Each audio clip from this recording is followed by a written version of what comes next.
তিস্তা নদী এখন কিন্তু ভাঙন চলছে।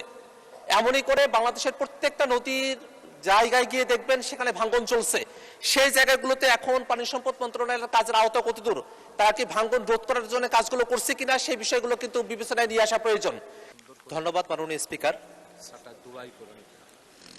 আমি আক্তার হোসেন, সংসদ সদস্য 22 রংপুর 4 প্রস্তাব করছি যে পানি সম্পদ মন্ত্রণালয় বিষয়ে আলোচনা উত্থাপনকল্পে হিসাবের খাত 147 পানি সম্পদ মন্ত্রণালয় শিরোনামাধীন 44 নং দাবি হইতে 500 টাকা হ্রাস করা হোক।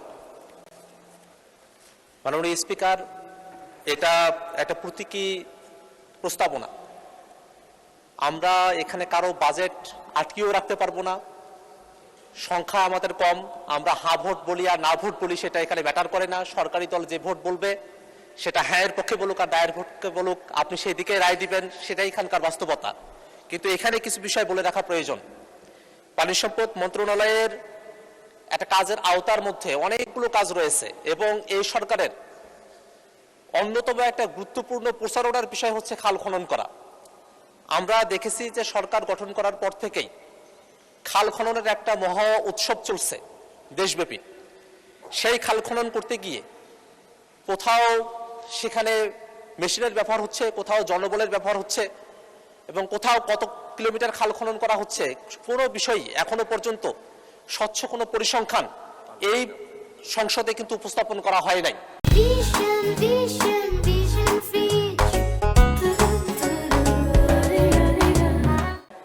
এখনো পর্যন্ত আমরা জানি না যে আসলে কতটুকু পরিমাণ খাল খনন করা হয়েছে। এবং যেহেতু এই যে খাল খননের বিষয়টা সরকার তাদের একটা গুরুত্বপূর্ণ এজেন্ডা হিসেবে নিয়েছে, সেক্ষেত্রে এই খাল খননের মতো বিষয় বা পানি সম্পদ মন্ত্রণালয়ের সাথে সম্পর্কিত এই বিষয়গুলোকে এটাকে এই সম্পূরক বাজেটে নিয়ে আসার কেন প্রয়োজনীয়তা হলো, এটা তো বাজেটের যখন সময়সীমাটা যখন সামনে আসতেছে সেই সময়টাতেই এটাকে অন্তর্ভুক্ত করা সম্ভবপর ছিল। কারণ সামনে সরকারের হাতে এখনো অপরন্ত প্রায় 4.5-5 বছরের মতো সময় এখনো সরকারের হাতে আছে, তখনই এটা মূল বাজেটের সাথে এটা অন্তর্ভুক্ত করা যেতে পারত। কিন্তু বরাবরই যেটা হয়, বাজেটের সময়টাতে এক ধরনের বাজেট পেশ করা হয় এবং সম্পূরক বাজেট যখন আসে তখন একভাবে সেটাকে সমন্বয় সাধন করা হয়, যাতে করে এই বাজেটগুলোর সেই অর্থে কোনো আর হিসাব পাতি থাকে না। এবং যখনই হিসেবের বিষয়টা না থাকে, জবাবদিহিতার বিষয়গুলো না থাকে, সেই জায়গাটাই কিন্তু নানাভাবে অর্থগুলো তছরূপ হওয়ার মতো বিষয়গুলো ঘটে। আমরা জানি যে আমাদের দেশে একটা নদীমাতৃক দেশ এবং সেখানে অবশ্যই পানি সম্পদ মন্ত্রণালয়ের অধীনে অনেকগুলো কাজ করার প্রয়োজনীয়তা রয়েছে। কিন্তু এখন এই যে বর্ষাকাল চলে এসেছে মাননীয় স্পিকার, শুধু আমার এলাকা না, গোটা বাংলাদেশের হয়ে আমি বলছি, আমি যদি আমার এলাকার কথাও বলি, যেমন তিস্তা নদী এখন কিন্তু ভাঙন চলছে। এমনই করে বাংলাদেশের প্রত্যেকটা নদীর জায়গায় গিয়ে দেখবেন সেখানে ভাঙন চলছে।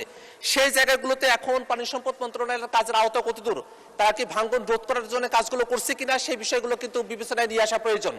এছাড়াও পানি সম্পদ মন্ত্রণালয়ের আরো অনেকগুলো কাজের জায়গা রয়েছে, সেই কাজগুলো পানি সম্পদ মন্ত্রণালয় করছে কিনা সেই বিষয়গুলো বিবেচনায় নিয়ে এবং আসলেই এই যে এতগুলো টাকা, প্রায় 1 মিনিটে সমাপ্ত করুন প্লিজ। নতুন করে আরো 2000 কোটি টাকার উপরে বাজেট বরাদ্দ চাওয়া হয়েছে।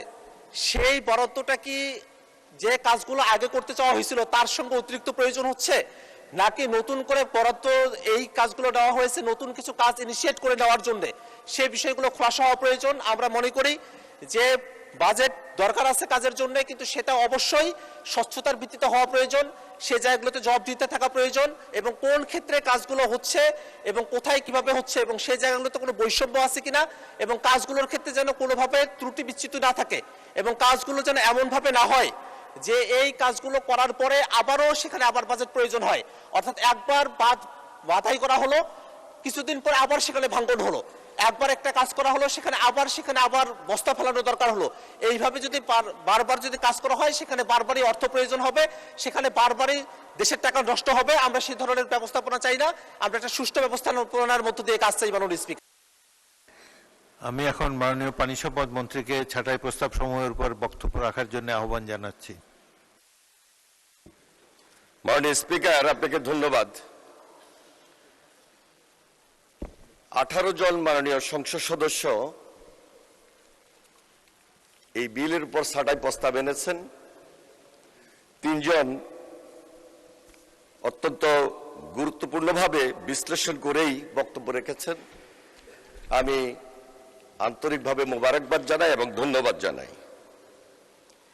এর মধ্যে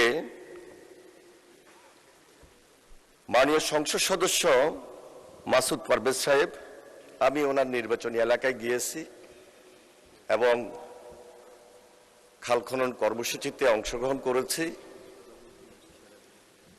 এবং পরবর্তীতে আমি খবরও নিয়েছি সে খালটি খুব সুন্দরভাবে ওনার তত্ত্বাবধানে এবং আমাদের ডিপার্টমেন্টাল যারা রয়েছেন খুব দায়িত্বশীলতার সহিত এই খালটি খনন করা হয়েছে, যেখান থেকে আমাদের সে এলাকার সাধারণ মানুষ উপকৃত হবেন এবং ইরিগেশনে যতটুকু সহায়তা করার তাৎক্ষণিকভাবে এবং পর্যায়ক্রমিকভাবে আমাদের এলাকার কৃষক সেখানে সম্পূর্ণভাবে সুবিধাটুকু গ্রহণ করবেন এবং তা পাচ্ছেন।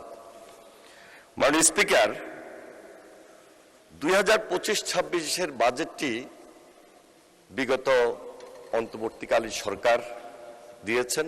তার ধারাবাহিকতায় আমরা 12ই ফেব্রুয়ারি নির্বাচন করার পর 17 ফেব্রুয়ারি আমরা দায়িত্ব গ্রহণ করেছি।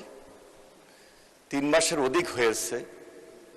এই দায়িত্বটুকু গ্রহণ করার পর আমাদের নির্বাচনী যে প্রতিশ্রুতি, সেই প্রতিশ্রুতি অনুযায়ী 180 দিন আমাদের খাল খনন কর্মসূচির অংশ রয়েছে।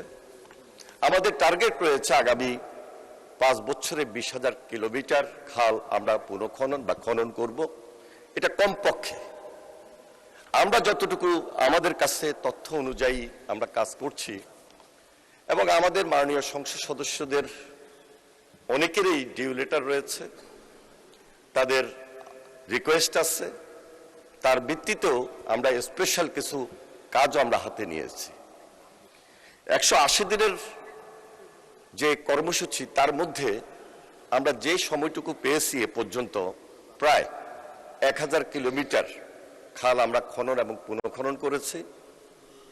আমাদের 666টি খাল ইতিমধ্যে আমরা খননের কাজ হাতে নিয়েছি। মাননীয় স্পিকার, আমাদের এই খাল খনন প্রক্রিয়াটি অত্যন্ত স্বচ্ছতার সহিত, দায়িত্বশীলতার সহিত যেন সম্পন্ন হয়, সেই দিকে আমাদের মন্ত্রণালয় আমরা একটা টিম ওয়ার্কের ভিত্তিতে নজর রেখেছি এবং দায়িত্বশীলতার সহিত এই কাজটি সম্পূর্ণ করার জন্য আমাদের অবজারভেশন রয়েছে। মাননীয় স্পিকার, 2025 এবং 26 অর্থ বছরের মূল বাজেটে পরিচালন খাতে এ পর্যন্ত 2714.14 কোটি টাকা বরাদ্দ দেওয়া হয় এবং সংশোধিত পরিচালন বাজেটে 2593.9030 কোটি টাকা বরাদ্দ প্রদান করা হয়। মাননীয় স্পিকার, সংশোধিত বাজেট প্রকাশ হওয়ার পর পরবর্তীতে মাননীয় সংসদ সদস্যগণ বাংলাদেশ পানি উন্নয়ন বোর্ড এর মাঠ পর্যায়ের বিভিন্ন কার্যক্রম, পানি নিয়ন্ত্রণ অবকাঠামো, নদী ভাঙ্গনের অবস্থা পরিদর্শনের সময় এ সকল বিষয়ে জরুরি ব্যবস্থা গ্রহণের জন্য অনুরোধ জানিয়ে ডিউ লেটার প্রেরণ করেছিলেন। সংসদ অধিবেশনে এই বিষয়ে নিয়মিত প্রশ্ন উত্থাপন করা হয়েছিল। মাননীয় স্পিকার, বর্ণিত প্রেক্ষাপটে আসন্ন বর্ষা মৌসুমে বাংলাদেশ পানি উন্নয়ন বোর্ডের আওতাধীন বাঁধ ও বিভিন্ন অবকাঠামো রক্ষার জন্য জরুরি কাজ বাস্তবায়ন করার নিমিত্ত অর্থ বিভাগ থেকে 300 কোটি টাকা অতিরিক্ত বরাদ্দ চাওয়া হয়। সে প্রেক্ষিতে অর্থ বিভাগ বাংলাদেশ পানি উন্নয়ন বোর্ড দুর্যোগকালীন উপখাতে অতিরিক্ত 200 কোটি টাকা বরাদ্দ করেন। 2025-26 অর্থ বছরে পানি সম্পদ মন্ত্রণালয়ের বার্ষিক উন্নয়ন কর্মসূচি এডিপিতে 8489.86 কোটি টাকা বরাদ্দ ছিল। পরবর্তীতে সংশোধিত বার্ষিক উন্নয়ন কর্মসূচি আর এডিপিতে এই মন্ত্রণালয়ের জন্য মোট 10,532.16 কোটি টাকা বরাদ্দ নির্ধারণ করা হয়, যা মূল এডিপি বরাদ্দ অপেক্ষা 2042.2816 কোটি টাকা বেশি।